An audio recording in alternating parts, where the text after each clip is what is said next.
What if, to survive a future that's trying to kill us, we didn't change the planet, we changed ourselves? That is the absolutely wild idea at the core of a theoretical plan called Project Aurora. It's a speculative blueprint for how humanity might just survive, even when the world itself becomes unlivable. And this really is the central question, isn't it? We're not talking about finding a new planet or building a bigger bunker. This is about redesigning the human form itself. Can we actually use our own intelligence to take the wheel on our evolution and guarantee our own survival? So, you might be thinking, why on earth would we even consider something so extreme? Well, to get that, we have to start with what the source material calls humanity's dangerous paradox, which is really the fundamental tension of our time. And here it is, our whole modern dilemma laid out right in front of us. On one side, our power is just, well, staggering. We're decoding the genome, we're reaching for the stars, but on the other side of that coin, that very same power has created risks our bodies were never, ever built to handle. We're talking climate collapse, toxic air, new radiation threats, you name it. We've become powerful enough to break our own world, but we're still stuck in these same old fragile biological shells. Okay, so if our biology is the weak link in the chain, where do we possibly find a fix? The minds behind Project Aurora say the answer is literally all around us, in nature. Because you see, surviving the unsurvivable, that's not science fiction. For a lot of life on this planet, it's just another Tuesday. So, first up, let's just talk about sheer tolerance. I mean, look at the tardigrade, the little water bear, which can literally survive in the vacuum of space. No big deal. Or how about Deinococcus radiodurans, a bacterium that just shrugs off doses of radiation that would vaporize you and me? The point is, nature has already solved these problems. The real question is, can we copy its homework? But it's not just about taking a punch, it's about getting back up. Let's talk regeneration. Axolotls, they can regrow parts of their own brain. Planarian flatworms can regenerate a whole new body from just a tiny little piece. The proof is right there in front of us. Near total self-repair is 100% biologically possible. And what about just plain old physical protection? Yeah, nature has blueprints for that too.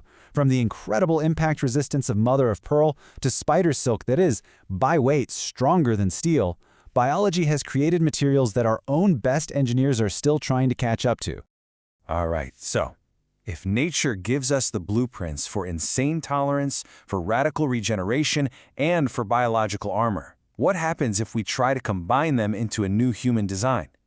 This question right here leads us to the project's most central and, most controversial idea, the post-human adaptive hybrid. So what in the world is a PAH? Well, the source material is very specific. This is not about creating some kind of immortal god. It is a lab-designed entity, derived from human biology, but engineered for one thing and one thing only: survival. You got to think of it less as the next step for humanity and more like a highly specialized tool designed to save humanity.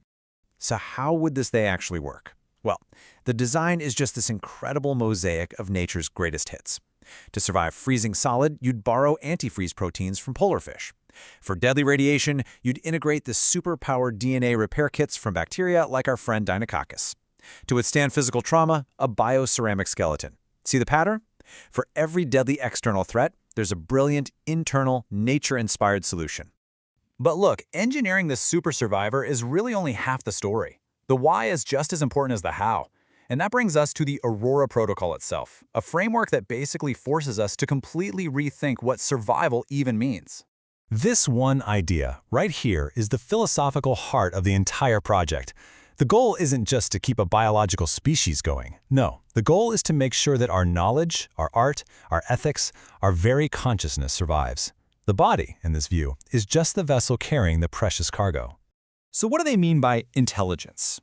Well, it's the whole shebang. Our collective memory, our moral frameworks, all of our science, and our ability to create new things. According to this framework, these are the things that are actually worth saving. Because think about it. A species that survives physically, but loses its soul, is it really still here at all?